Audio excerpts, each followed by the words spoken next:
do ar? É isso? Eu estou consultando aqui o meu celular para ver as novidades, cara.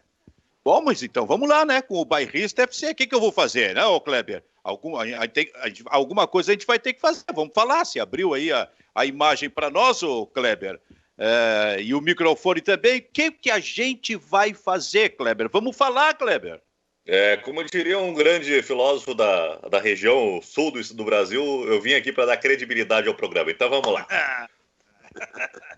Nosso amigo Renato Marcília, foi isso? Não, era ele?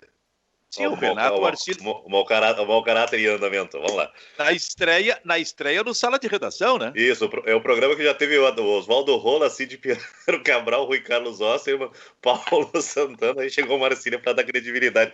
Antes dele, o Sala de Redação não existia. Agora, esse teu caráter aí também, agora foi muito forte, hein? Se tu me disser alguma coisa do Sala de Redação atual, chamando esses nomes, referindo esses nomes de novo, acho que tu vai ser cancelado. É isso, né? A moda é cancelado, não é, o Kleber, o Baldasso? Não, a moda é cancelado. Tu acaba de me dar uma informação importante, Silvio Benfica, de que o Sala de Redação ainda está no ar. Eu não sabia disso. Pá! Ribeiro Neto! Tu provocou, né? Ele cavou a falta, O Ribeiro Neto, tu que é o mais equilibrado no programa. Eu vou dizer o seguinte, onde é que eu fui me meter hoje, hein? Meu Deus do céu! Eu vou colocar os meus espinhos aqui, tá, Baldasso, para me proteger, tá? Olha só, eu fico muito feliz de estar neste programa hoje com 3 grandes professores de jornalismo que eu tive na minha vida. Silvio Benfica, Kleber Grabowski e Ribeiro Neto. Então, assim, com tudo que eu aprendi sobre jornalismo com vocês, eu tenho certeza que este programa, jornalisticamente, hoje, estará colocado como deve ser colocado. O que é mais importante jornalisticamente hoje? E certamente com este assunto o programa abrirá, que é o fato de que o Inter é líder do Campeonato Brasileiro. Isso sobrepõe jornalisticamente, eu aprendi com vocês são meus professores, se sobrepõe jornalisticamente a qualquer outro assunto de futebol no Rio Grande do Sul hoje. Essa loucura eu nunca te ensinei. Não, mas aqui, ó, eu até fiz um post hoje na minha página, falei um pouquinho aqui no RDC, e vou tentar explicar por que o Baldasso está fazendo esse brilhante jogo de palavras aí. Existem 3 tipos, eu posso ter esquecido algum, mas eu acordei hoje me lembrando só de 3 tipos de torcedores, Silvio Benfica. Pois não. Existe o torcedor paixão, que é o 80%. O torcedor paixão é o extremista, entendeu?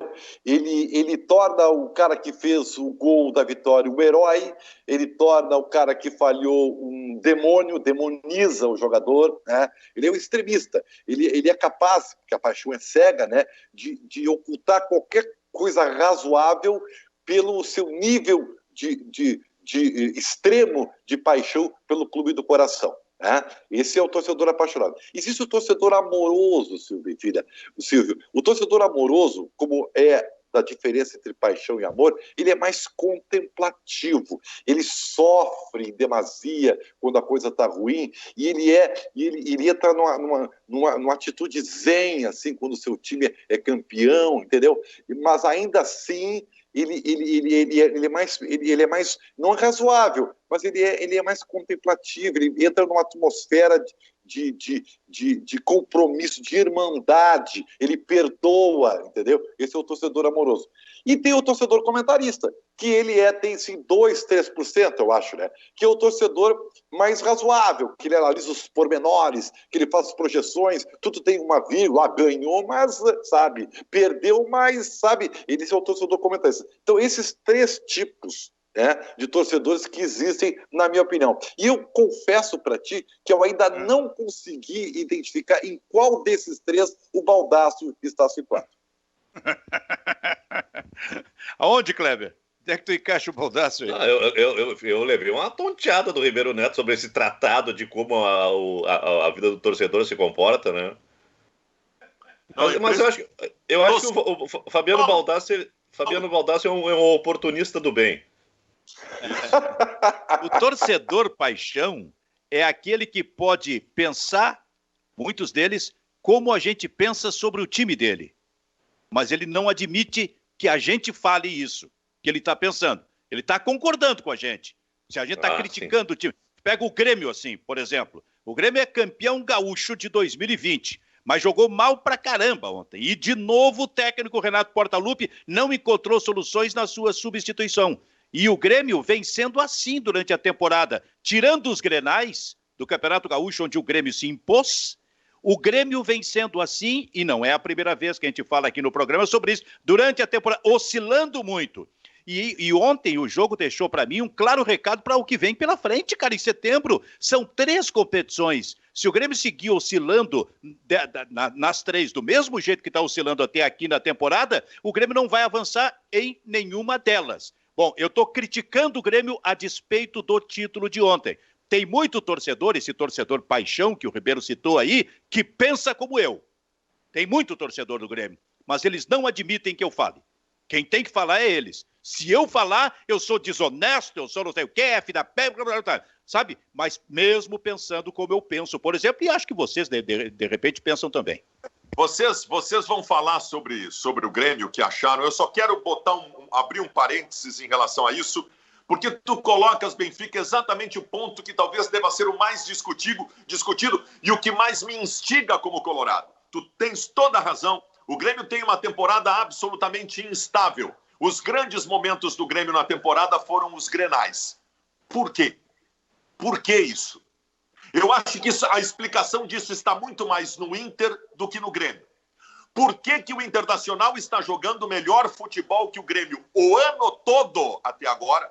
O ano todo o Inter está jogando mais futebol que o Grêmio e justamente contra o Grêmio o Inter fez as suas 2 piores partidas do ano nos 2 Grenais pós-parada da pandemia. O que explicaria isso se não fosse justamente aquilo que eu tanto bati na tecla aqui? Inteligência emocional, aspecto psicológico. O Internacional, por conta dessa pressão do longo período sem ganhar Grenais, não sabe como se portar em Grenal. E não é nem falta de vontade, porque a vontade tem de sobra, só é mal colocada. A vontade do Internacional nos Grenais apareceu para pegar no pescoço do Orihuela, para o faniquito do D'Alessandro depois do jogo, para o cotovelaço do Musto. O Internacional não soube dosar psicologicamente o clássico, não soube entender o clássico emocionalmente. Benfica, o Grêmio não fez grandes partidas nos Grenais. O Inter é que fez os seus piores jogos do ano nos Grenais. Não me conformo com o fato de o Inter estar jogando melhor que o Grêmio o ano todo e ter perdido os Grenais. Kleber, eu não concordo. Deixa eu só perguntar para o Kleber, Ribeiro. Kleber, tu concorda com o Baldasso, se é que tu pensa assim? Olha, por mais que o Inter tenha jogado ou venha jogando mais que o Grêmio, em momento algum o Internacional ficou à frente do Grêmio. Esse é um detalhe, na hora de decidir o Inter sempre deu uma travada. E a gente, primeiro o Grenal Gauchão, acho que foi um tempo para cada um. Primeiro tempo do Grêmio foi um passeio no Inter, depois o Inter deu a recuperação. Segundo o Grenal, acho que foi o Grenal que começa, o segundo Grenal do Gauchão, acho que é o Grenal que começa a mostrar aí o despreparo do Inter, né? Porque o Inter levou um gol e se perdeu completamente, não conseguiu jogar. Acho que faltou organização, faltou cabeça fria. Tá certo que era o Grenal da recuperação. E o terceiro Grenal do Gauchão foi um passeio do Grêmio em cima do Inter. Foi 2-0 e poderia ter sido 3-0. Acho que o Internacional se perde na frente do Grêmio completamente. Tá, mas tem o da Libertadores, né, Kleber? O da Libertadores na Arena, o Internacional... Mas aí tem outro detalhe. Foi melhor, mas não conseguiu vencer, né? Teve as melhores chances. E aí, quando tá com o jogo encaminhado, né? E se termina o jogo 0-0 e deixa do jeito que tá, a imagem que passa é de que o Internacional talvez tenha deixado escapar a vitória. Mas o que aconteceu? Um destempero do Moisés que foi para uma briga com o... Exatamente. De novo, o descontrole emocional, Kleber.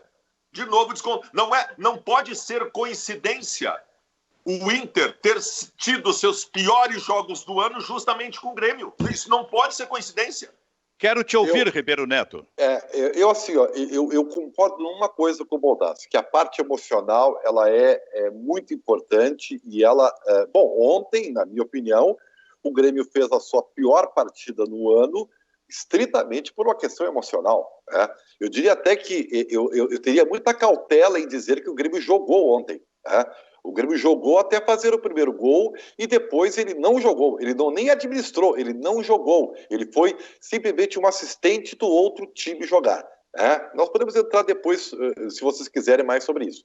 O que eu acho é o seguinte, o que eu discordo do Baldasso é que o Internacional, assim como o Grêmio, também é um eletrocardiograma. O Inter não jogou mal só no Grenal, Baldasso. O Inter jogou mal diversos jogos, né? Especialmente na retomada. Porque se é verdade que o Internacional, e até demorou um pouquinho para encaixar, antes da pandemia estava num crescente e era elogiado por todos, depois que voltou da pandemia, nossa, demorou 2 a 3 jogos para começar. E nesse Campeonato Brasileiro, o Inter não está jogando tudo bem, não. O Internacional jogou uma partida no segundo tempo contra o Fluminense sofrível. O Inter jogou o primeiro... Posso falar? O Inter, o primeiro tempo contra o Atlético Goianiense foi sofrível. O Inter jogou mal depois. O Inter jogou bem contra o Botafogo até o segundo gol. Depois, de novo, né, cedeu terreno. E ao contrário do jogo contra o Atlético Mineiro, onde se colocou, e eu coloquei isso como uma atitude competente e oportunista do Cudê, porque ele não tinha muito o que fazer, ele arriscou muito e deu certo. E aí eu vejo a competência, o Atlético Mineiro nem rondou a zaga, o Marcelo Lomba, mas o Botafogo fez 2 gols.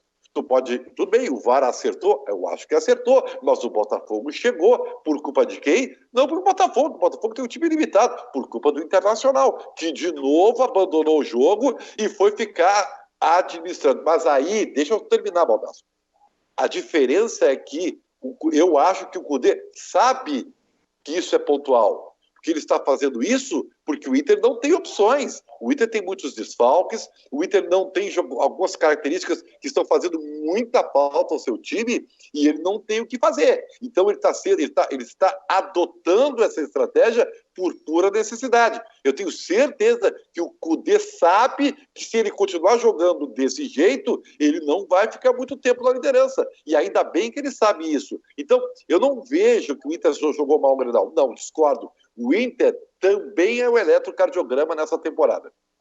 Você que veio de... É bom essas coisas acontecerem para a gente lembrar as coisas que realmente nos irritam na vida. Eu tinha esquecido o quanto o Ribeiro Neto me irrita. E isso tem sido importante para mim nesse momento.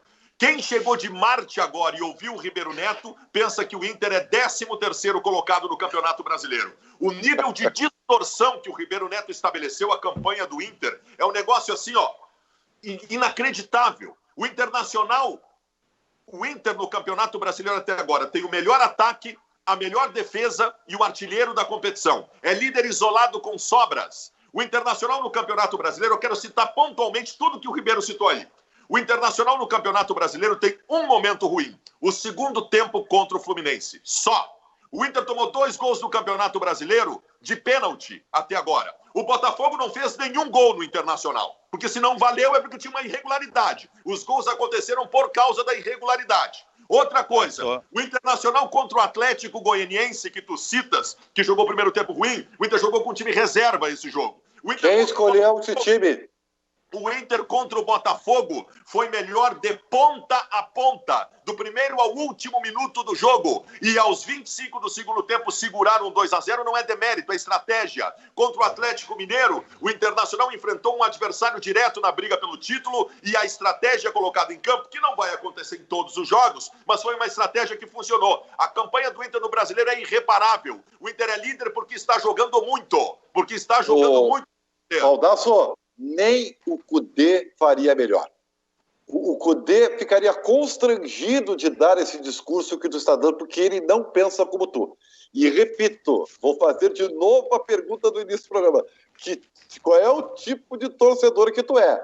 Baldasso, nem tu acredita no que tu está dizendo, Baldasso. O Internacional, claro que é competente e é líder com méritos. O Inter merece. Só vou te lembrar o seguinte.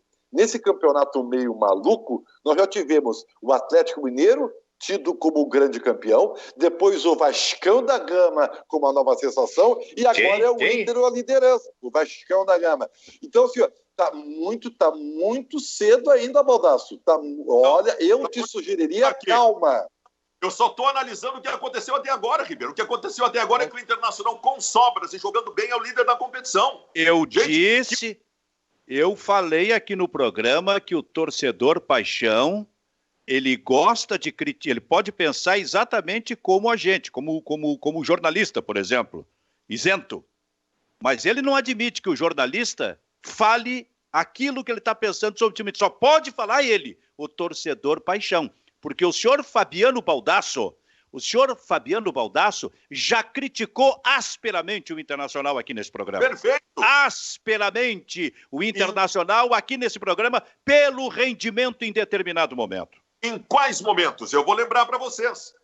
Os meus 2 faniquitos, as minhas 2 crises em que eu saí xingando todo mundo no Internacional foi nas derrotas dos Grenais, e eu repito aqui que não me conformo que o Inter tenha perdido para esse time ruim do Grêmio, que não está jogando nada, e no jogo contra o Fluminense, do segundo tempo, que eu acabei de citar como momento ruim do campeonato, jogo contra o Fluminense, que nós fizemos uma partida no segundo tempo terrível. Agora, cara, contra o Santos, o Inter deu um show de bola, o Inter ganhou do Atlético Mineiro, que é candidato ao título brasileiro, o Inter ganhou do Botafogo, que não perdia em casa para ninguém.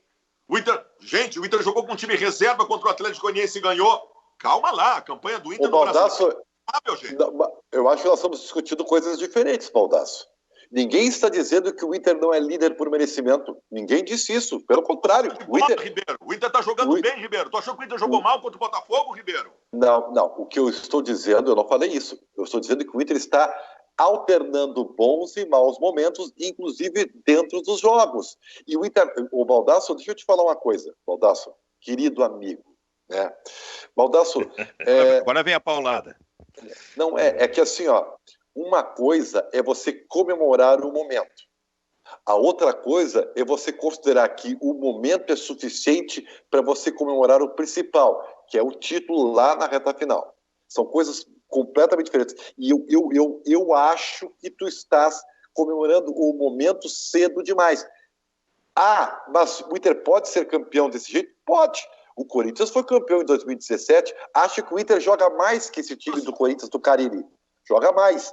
Tem mais tática, tem mais treinador, inclusive. Só que, e vou repetir, até o Kudê sabe que se ele não tiver reforços e jogadores recuperados, ele não consegue se manter. É o que eu acho. O Inter não está jogando... O Inter, tu estás tratando o Inter como se fosse uma aberração estar na liderança do Campeonato Brasileiro. Não foi o que eu disse. Tu estás buscando referências na história recente do futebol de times que jogaram mal e foram campeões brasileiros. Porque tu considera que o Inter está jogando mal. Seja direto. É isso que tu acha. Eu acho que o Inter está jogando mal. Não. O Corinthians não jogou mal. O Corinthians, dentro da proposta dele, ele foi absolutamente competente. Ele jogava feio. Era ruim de ver o Corinthians jogar. E eu não gosto daquele tipo de futebol. Eu acho que o Inter não é assim. Eu acho que o Inter contra o Santos foi brilhante. O Inter deu um passeio no Santos, foi fantástico, entendeu? E eu acho que o Inter tem potencial. Eu acho que contra o Botafogo não foi assim. Eu acho que o Internacional teve 20 minutos excelentes e depois foi outro time. É o que eu acho, Baldasso. As chances de gol do Inter foram no segundo tempo, Ribeiro. Meu eletrocardiograma, Fabiano Baldasso, eu preciso ouvir agora Kleber Grabowska sobre o Internacional, esse Internacional que a gente está debatendo aqui agora, hein, Kleber? Bom, acho que o Internacional já foi bem melhor do que está sendo, né? Acho que o Internacional lá de março talvez tenha atingido o ápice desse modelo de jogo do Kudê em momentos difíceis, né? Que foram aqueles jogos eliminatórios contra os chilenos e os colombianos, principalmente contra o Tolima, né? Cresceu, deu um modelo, deu uma amostra do que o Internacional seria. E talvez tenha sido prejudicado com a longa paralisação. Quando voltou, o Internacional não conseguiu ser tão bom e tão regular como vinha sendo. E aí a exigência foi maior, e por não conseguir repetir esse desempenho, o Internacional pagou caro, né? Foi eliminado no Campeonato Gaúcho, perdendo 2 Grenais, e o segundo foi preocupante, e no Campeonato Brasileiro o Inter não está sendo brilhante, espetacular, mas está sendo muito eficiente, e em alguns momentos muito bom, e outras vezes competitivo. Eu acho que o Internacional está dentro do modelo. O que me preocupa no Inter é a defasagem que tem em relação aos garotos do plantel. O Kudê, ele está sendo praticamente fazendo trocas com os mesmos jogadores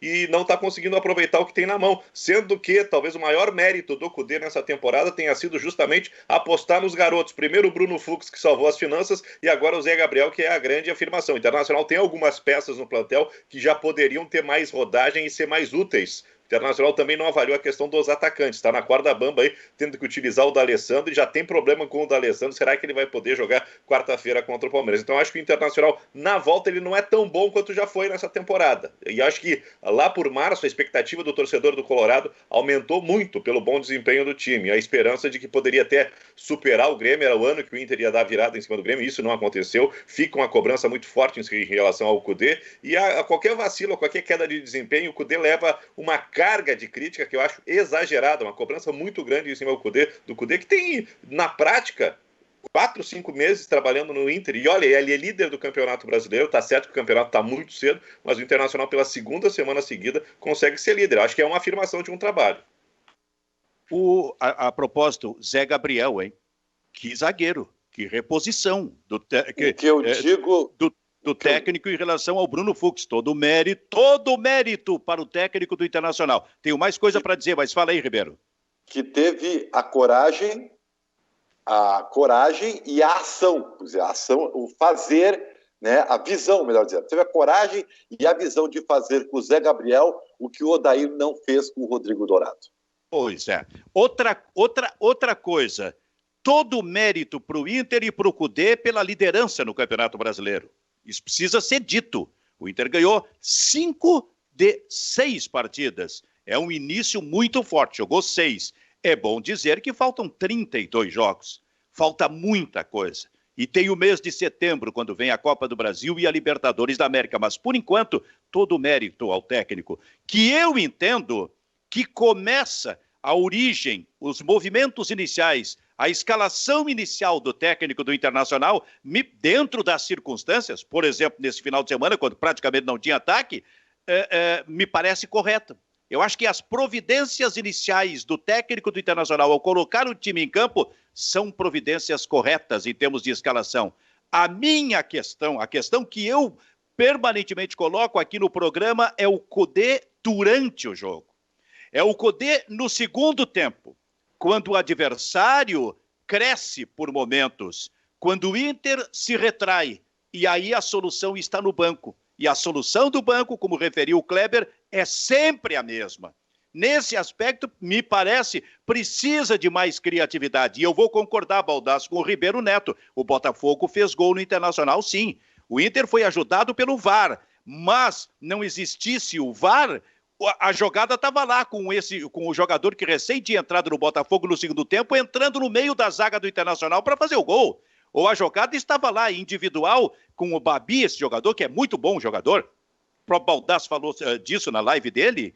Aliás, essa live explodindo aí, parece que está preocupando a concorrência. Isso é uma outra coisa que eu não consigo entender depois, Silvio.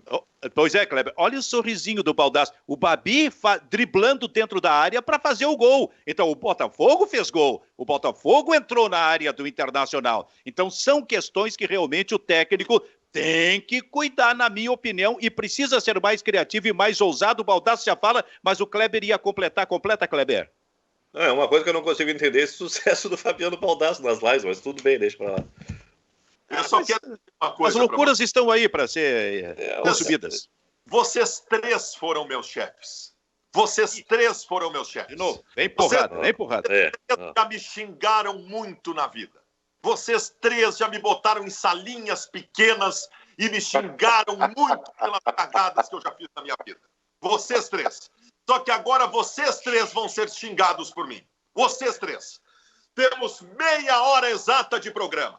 Meia hora exata de programa. E que o que foi discutido depois da fiasqueira promovida pelo Grêmio, da fiasqueira, o que foi discutido até agora foi o mau futebol do Inter, líder do Campeonato Brasileiro. Mas pera aí um pouquinho. O Baldasso era o que tu queria. Era o que tu queria, não pediu pra gente isso, Olha só. Tu disseste que o programa tinha que começar por uma questão jornalística com o Internacional. Mas tu quer mais do que isso. Aí a gente começou, tu quer mais do que isso. Tu quer que a gente faça o discurso, o teu discurso. Tu não quer nos dar a chance de como jornalista, de nós entender o jogo pela nossa cabeça? Silvio, Então, leva tá o Baldasso. Tá fácil isso aí. Leva pra salinha de novo, Baldasso. Leva pra... Eu vou mudar esse rótulo. O Baldasso não é mais um oportunista do bem.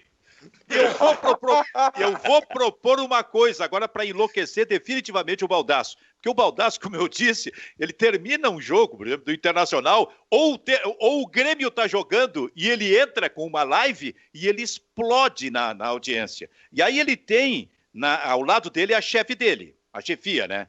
Que é a Monique. E a Monique, tu dá a bola picando pro Baldasso. Então, Monique, se for possível, Monique, deixa um de nós três ficar ao lado do Baldasso na hora que ele for fazer a live. Porque aí sim nós vamos ver um sujeito enlouquecido e ao invés de ter 8, 10 mil pessoas instantaneamente assistindo a live dele, ele terá 20. Viu, Ribeiro Neto? Monique, nos permite isso aí, por gentileza, Monique. A live, só eu falando na live, eu realizei o grande sonho da minha carreira, que é debater comigo mesmo. Que é a coisa que eu sempre...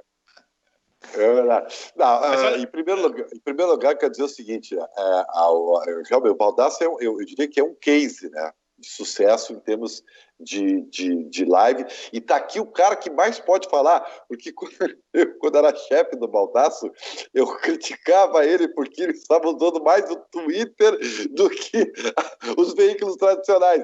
E aí, ele encheu a minha boca de formiga, né, com o sucesso que ele está fazendo. Então ele está de parabéns. Mas isso não quer dizer que eu vá concordar com ele. Aliás, eu sempre discordei muito do Baldasso e adoro às vezes fazer isso. Né? E aí, se tu me permitires fazer esse link, Silvio, eu sei que você é o comandante do programa, né? Eu quero dizer o seguinte, o ano como um todo, né, e serve muito para o Grêmio isso também, ele não é definitivo, e até isso torna a competição muito boa. Eu acho que nós vamos ter um campeonato brasileiro muito competitivo, por causa exatamente de não termos um bicho-papão, de não termos muita noção do que vai acontecer daqui 5 ou 6 rodadas. Eu acho que todo mundo está meio eletrocardiograma. E isso vai fazer a competição ser muito atrativa, embora talvez o coeficiente técnico esteja abaixo do que nós pudéssemos desejar. A propósito, Fabiano Baldasso, que jogo tu imagina contra o Palmeiras na quarta-feira?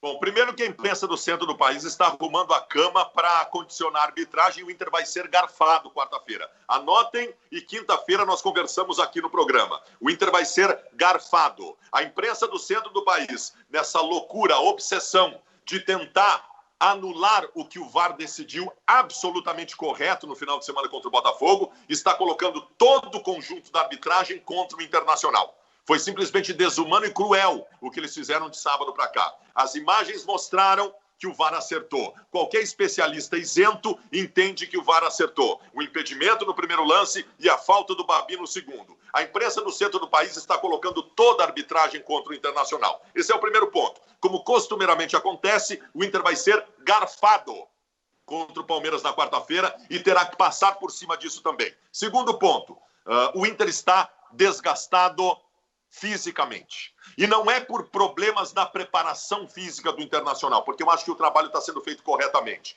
Nós tivemos no final do jogo contra o Botafogo o Zé Gabriel saindo com cãibra, o Thiago Galhardo babando na gravata, porque o Internacional é um time muito intenso, Benfica. Ontem me perguntaram, onde está jogando o Patrick no meio-campo do Inter? Aí um outro me perguntou, tu percebeu que o Edenilson voltou a jogar mais pro meio? Não, cara. Eu não tenho capacidade de definir isso. Porque Bosquilha, Patrick e Edenilson fazem uma circulação tão intensa, que fica realmente bastante difícil entender qual é o posicionamento deles no meio-campo. Esse time do Inter é muito intenso e fisicamente começa a dar sinais de problemas nos segundos tempos dos jogos. Então, contra o Palmeiras, é para ser o mesmo time. Não tem atacante no banco para botar. Eu estou muito preocupado com o desgaste. O quanto o Inter vai aguentar jogar 2 jogos por semana com o grupo curto como está. Fala, Ribeiro, fala. Tu vê... Já vamos pro Grêmio. Nós já vamos pro Grêmio, hein? Para dar pau no Grêmio aqui. O Baldasso é incrível, né? O Baldasso, a tua primeira vacina não deu muito certo. Já te disse que o grande responsável por o Grenal decisivo no segundo turno do Gauchão ser na Arena, a culpa foi tua. Que tu lançaste uma hashtag libera Marquesan, né? Libera a dupla, e eu sei disso, tá? Então tu condicionasse a federação a fazer o jogo na Arena e depois veio reclamar, tá? A culpa é tua. Então tem o seguinte, cuidado, hein? Porque se o VAR acertou, e é verdade, e favoreceu o Inter, o VAR é o mesmo contra o Palmeiras. Não vá o Palmeiras ser beneficiado por uma decisão do VAR e tu achar que é perseguição. E a culpa vai ser tua de novo, tá? Então, a única coisa que eu digo é o seguinte, tá? O VAR está sendo mal utilizado por incompetência, né? E é uma insegurança de quem decide, porque todo mundo vê claramente o que aconteceu. Só que a insegurança faz que eles demorem. O que aconteceu no Santos e Flamengo ontem foi uma vergonha. 10 minutos para decidir um lance, isso aí é uma insegurança que está fazendo o VAR ser colocado como ponto de interrogação. E não pode, tá? Porque essa ferramenta, ela veio para ficar. Kleber Grabowska. Não adianta, Silvio, não adianta tu chutar o aparelho, o monitor, que a culpa não é do aparelho do monitor, a culpa é de quem opera. Então isso é só o reflexo da incompetência ou da falta de preparo para operar o VAR. Pô, o jogo do Flamengo ontem acho que teve 1h30 no primeiro tempo, né? 8 minutos de interrupção. E eu estava vendo agora uma matéria do GE, diz que tem um aumento de 68% de interrupção nos jogos por causa do VAR. Então a questão está na inabilidade de quem está utilizando isso, né? Eu acho que é um recurso muito, muito certo, muito válido, mas o tempo que se perde. E tem outro detalhe, muitas vezes, ou quase sempre, a gente não tem a imagem definitiva, aquilo que faz com que a arbitragem, o VAR, né, se manifeste e opere a ação de anular ou confirmar alguma coisa, né? A gente fica em dúvida em relação ao que realmente aconteceu nos lances, porque não tem esse esclarecimento para o grande público, para o telespectador, né? Claro, falta transparência. Porque isso lá nos campeonatos europeus a gente vê. No momento em que o árbitro está assistindo ali, tá na cabine do VAR, a imagem está aparecendo para todo mundo que está assistindo o jogo. Aqui não. Tem que, é a falta de transparência. Isso realmente é irritante. Agora, só para fechar esse capítulo do Internacional. O segundo gol do Internacional foi uma preciosidade. Que veio, o Inter veio tocando desde trás, dentro desta ideia do técnico do Internacional. E aí apareceu uma coisa que eu julgo extremamente importante, porque nesse sistema com os 3 jogadores, os 3 médios, em princípio o Bosquilha está no meio, o Edenilson na direita e o Patrick na esquerda. Mas a gente vê muita troca, especialmente do Bosquilha com o Edenilson. Mas, em princípio, o Bosquilha está no meio. E aí, o que aconteceu? Eu lembro lá, quando a gente fazia no estúdio o programa, que eu falava sobre o fato de que este jogador, o centralizado, precisa entrar na área adversária. Quando o Edenilson foi colocado ali, isso começou a acontecer para o Internacional, porque o Lindoso não fazia isso. E o Bosquilha fez isso no gol que ele marcou, com a participação daquele que é o principal jogador do Internacional, o Galhardo, que deu a assistência, e que antes tinha feito o gol, e que é o goleador do Campeonato Brasileiro, o jogador mais importante do Internacional. E depois eu estava assistindo uma entrevista dele no intervalo do jogo. É um jogador, assim, no que diz respeito à leitura de jogo, absolutamente superior. Ele sabe interpretar e comunicar na entrevista. Então não me surpreende o que está acontecendo com esse jogador internacional que viu que, com a falta do Guerreiro, muitas vezes ele tem que aparecer como o atacante terminal para marcar os gols do Internacional, como aconteceu nessa partida. Agora, gurizada, já botando em campo a bola do Grêmio. E eu quero começar repetindo. O Grêmio é campeão, o Grêmio se baseou muito nas 3 vitórias do Grenal. O Grêmio enfim voltou a ter um centroavante, seu goleador do Campeonato Gaúcho. Esta me parece ser a principal notícia do Grêmio na temporada, mas é um Grêmio preocupante, que deixa um recado para o mês de setembro, porque é um time que oscila demais durante toda a temporada, absolutamente irregular. E isto passa pelo técnico Renato Portaluppi, que adora dar suas entrevistas, o time campeão é assim, tem razão sobre o título do Campeonato Gaúcho, mas sempre com manobra diversionista, quer dizer, não cai nunca na entrevista no colo do Renato a responsabilidade. E muito disso passa pelo Renato, Ribeiro.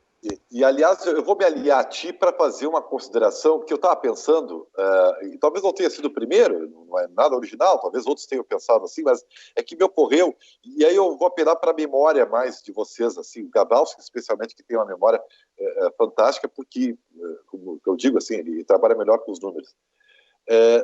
Vocês já notaram que quando a vantagem é muito expressiva, o Renato se atrapalha e, consequentemente, o time do Grêmio? Eu pensando assim, e olha, vou pegar momentos bons do Grêmio, tá? Vamos começar lá na Copa do Brasil. O Grêmio consegue ganhar do Cruzeiro, aqui empata. O Grêmio consegue ganhar do Atlético Mineiro, aqui empata. Libertadores da América, o Grêmio ganha 3-0 do Guayaquil, aqui perde. Né? O Grêmio consegue ganhar do River Plate da Argentina e aqui em casa é eliminado. O Grêmio faz 2-0 no Atlético Paranaense, todo mundo fica como ganha, toma um baile lá no Paraná e é eliminado. Eu acho que o Renato não está conseguindo, junto com o grupo, administrar grandes vantagens. O Grêmio se atrapalha um pouco com isso, porque o que aconteceu ontem é case para o Renato. Talvez amanhã, quando conversar com os jogadores, dizer, meus amigos, isso aqui que vocês fizeram nunca mais pode ser feito. O Grêmio não entrou em campo contra o Caxias. Melhor dizendo, jogou até o gol do Diego Souza e depois ficou assistindo o Caxias jogar. É um negócio assim, eu entendo perfeitamente o sorriso amarelo, né, do torcedor, e aí volta ao tipo de torcedor, né, que sabe, foi um título ganho de uma maneira esdrúxula, porque o Grêmio, para resumir, se fosse Copa do Brasil, Libertadores da América, tá, contra adversários mais expressivos, com todo respeito ao Caxias, tudo se justificaria ao Benfica. Mas contra o Caxias, da Série D, com todos os problemas do Caxias, entendeu? Desfalques, problemas físicos, é inaceitável o comportamento do time do Grêmio no jogo de ontem. Pois é, Kleber, porque a gente falou aqui na terça, na semana passada, quando o Grêmio ganhou com autoridade. Está decidido, como estava o Campeonato Gaúcho, mas a gente falou sobre as dificuldades, os problemas do Caxias, que perdeu jogadores, que ficou praticamente 30 dias sem treinar. Quer dizer, esse time não tem condição de, em 3 dias, se revolucionar, mudar radicalmente, sofreu a metamorfose para vir enfrentar o Grêmio. E aí veio, enfrentou bem e dominou o jogo. Não é só o Caxias, é o Renato também, Kleber.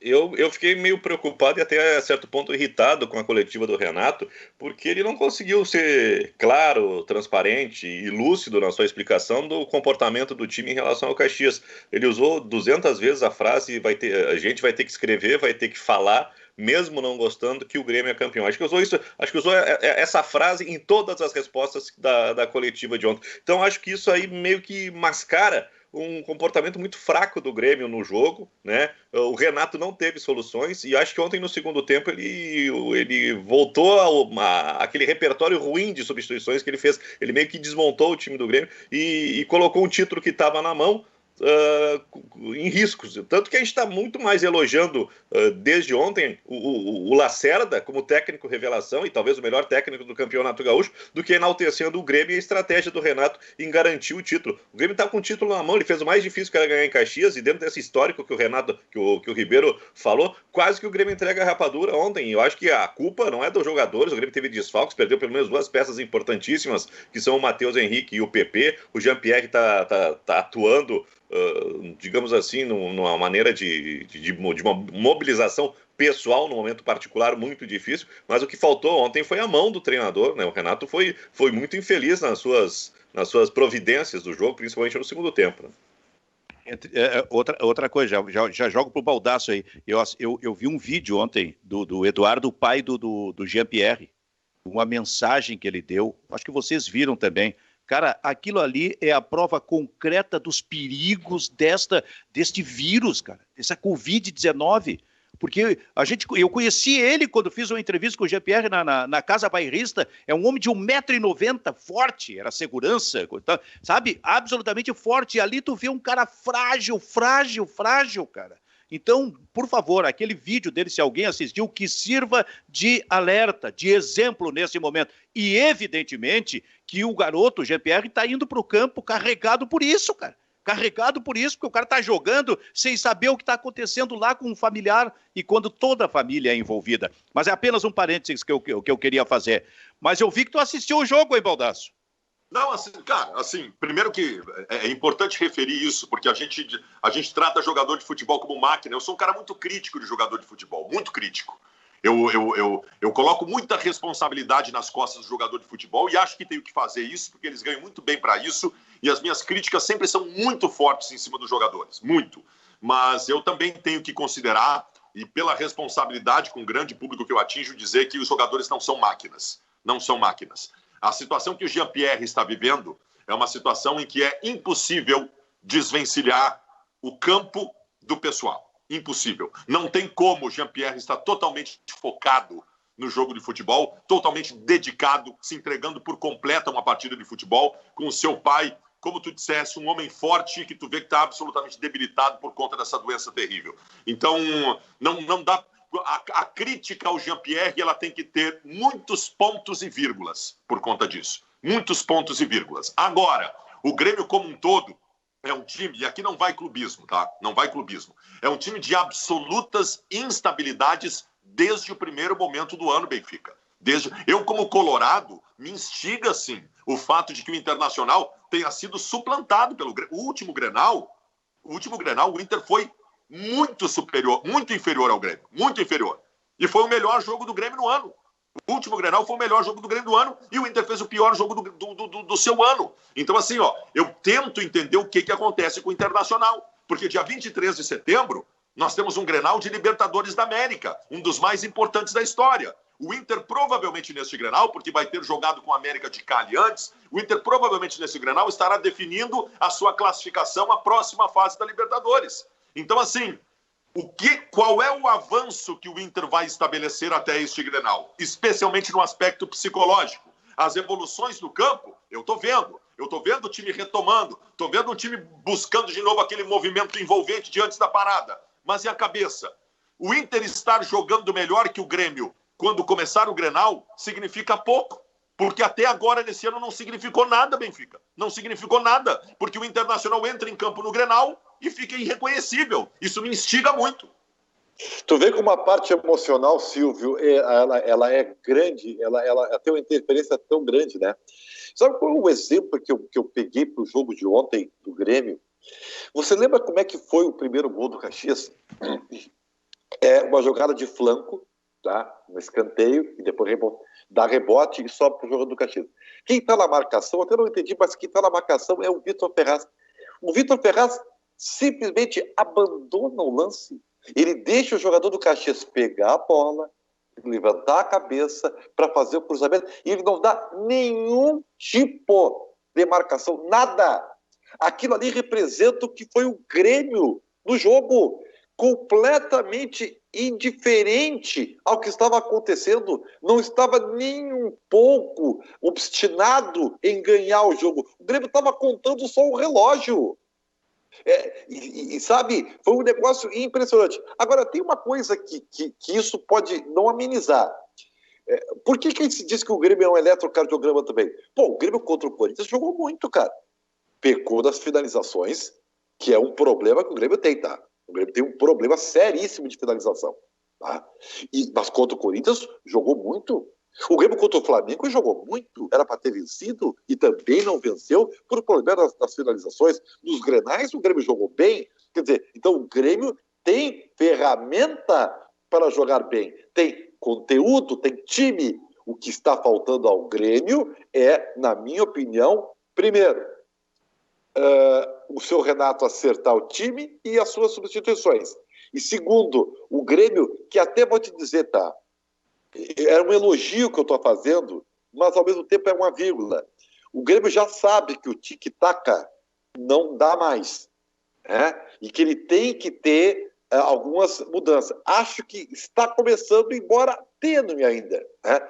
Mas também significa que está se atrapalhando um pouquinho com isso.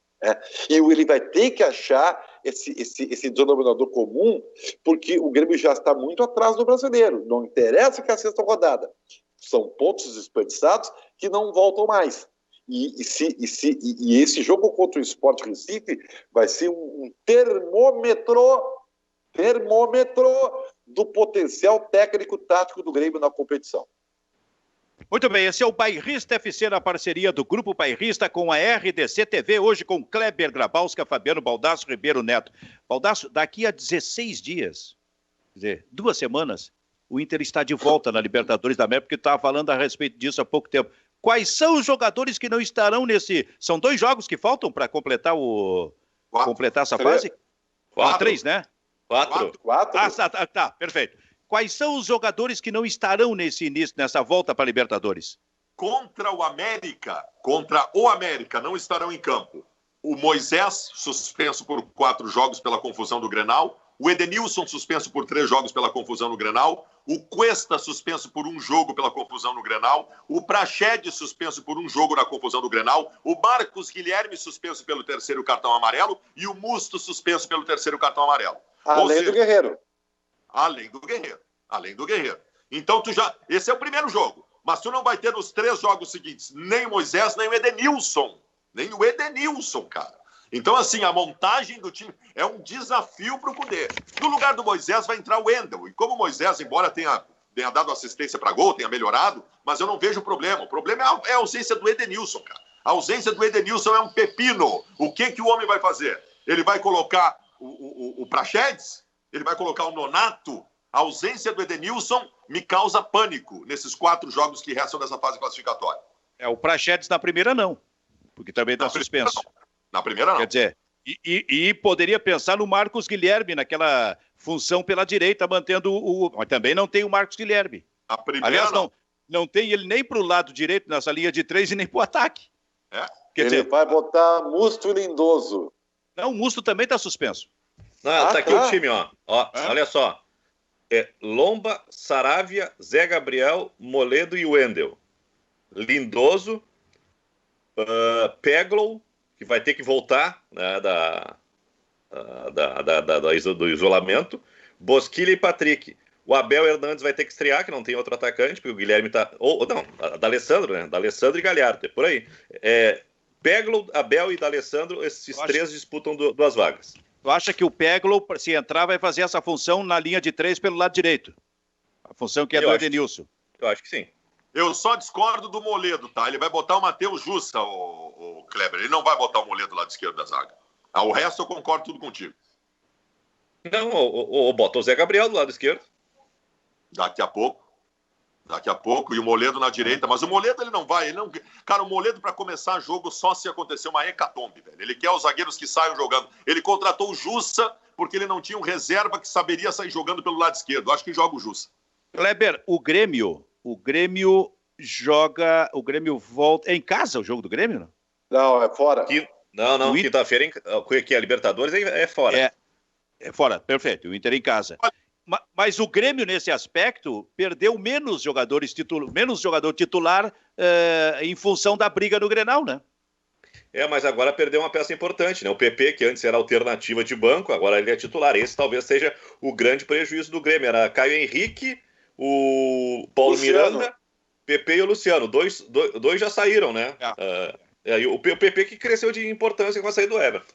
Perfeito. Então, o PP está fora do jogo também do primeiro da Libertadores. Aliás, o Grêmio até ganhou mais alternativas, talvez, com as trocas que fez, com os negócios que fez, né? Tem o Luiz Fernando à disposição, né? E o Everton. Então acho que o Grêmio tem até mais alternativas em relação ao que tinha. Mas o Internacional, especialmente Ribeiro, nossa, o tamanho do prejuízo do Internacional é enorme, hein? E esse jogo, como diz o Baldasso, talvez o jogo mais decisivo para o Inter não seja o Grenal, Baldasso. O mais decisivo é este contra o América. Por quê? Porque o América venceu o time chileno fora de casa e se tornou um inimigo da dupla Grenal. Se desmontou, perdeu comissão técnica. A parada da pandemia para o América foi um terror para eles. A Católica se manteve. O América se despedaçou com a pandemia, com a crise financeira da pandemia. Te dizer uma coisa, os técnicos brasileiros agora veem, especialmente para aqueles que estão em 3 competições, um enorme desafio. porque eles vão perder jogador ou por suspensão, ou porque tem que poupar, tem que preservar, e aí ter que ajustar um time de 3 em 3 dias, nossa, daqui a 15 dias começa essa maratona aí. Vantagem do Atlético Mineiro, né? Porque o Atlético Mineiro não tem nada. E só tem o brasileiro. O que tu ia falar, Kleber? Não ia falar nada. Eu me manifestei de uma maneira equivocada, perdão. Eu estou conversando aqui com o doutor Júlio Orbê a respeito do encerramento do programa. Faltam 2 minutos, tá? 2 minutos? O Baldasso quer falar aí? Quer xingar aqueles teus professores? Eu queria que o Ribeiro aproveitasse mais 2 minutos para continuar dando pau no Inter. Esse time com tantos problemas que chega de forma inacreditável à liderança do Campeonato Brasileiro. O Ribeiro Neto, eu quero falar o Ribeiro Neto falou sobre o lado emocional, né? Nós estávamos falando. Sabe que tem muita gente que lembra até hoje dos embates que o Ribeiro Neto e eu tínhamos no programa, né? Na Bandeirantes. Só que a coisa era assim, por falar em emocional. Eu e o Ribeiro, a gente passava a manhã inteira brigando por outros assuntos. A manhã inteira brigando nos corredores da Bandeirantes. Então, quando chegava na hora do programa, um queria pular no pescoço do outro. Já havia uma carga emocional de antes do programa. Por isso que era bom. O Ribeiro dizia oi, eu dizia oi por quê, ô desgraçado? Já sai. Então, a carga emocional é importante. A carga emocional é importante. E eu quero dizer para ti o seguinte, eu me lembro e era muito bom, e era muito verdadeiro, né? Só que você está sendo injusto, pelo contrário, eu tenho muito mais elogiado o Kudê do que criticado. Eu apenas estou dizendo algumas verdades que dentro do perfil que tu se enquadra daqueles 3 de torcedor, né? Você, por vezes você é o torcedor comentarista, mas por vezes você é o torcedor paixão, Baldasso. Isso aí pode confundir um pouco as coisas. Para encerrar, então, da minha parte, o Ribeiro é um crítico eterno, sistemático de D'Alessandro. Eu queria dizer que o Veinho jogou muito contra o Botafogo, tá? O Veinho fez uma boa partida, o Veinho ainda contribui. Não é mais titular, não é mais solução para nada, mas ainda contribui. Ele volta e meia, ele vai contribuir. Pode ter certeza, ele tem muita qualidade. Claro, ele não consegue ter uma sequência. Não, ele tem que ser coadjuvante, ele não pode ser mais da referência. Mas eu concordo, jogou muito bem, Baldassi. Viu, querido? Mas eu acho que essa é a maneira correta de usar o D'Alessandro. E que bom que o Internacional, sem sofrer um trauma muito grande, conseguiu encontrar uma maneira de superar isso aí, né? Porque algum tempo atrás, como é que vai ser o Inter sem o D'Alessandro? Acho que o Internacional se reinventou, né? E eu acho que essa maneira é a mais correta. O D'Alessandro está sendo pontual, ele é utilizado só em caso de emergência, em alguns momentos da partida, quando onde diminuiu o ritmo, passa a ser uma estratégia, né? Acho que está sendo muito bem utilizado. E sem crise, sem bronca, sem manchete. Eu acho que tá bem administrado o caso da Alessandro no Inter. Como diria Rui Carlos Osterman, guris, acho que foi um bom papo.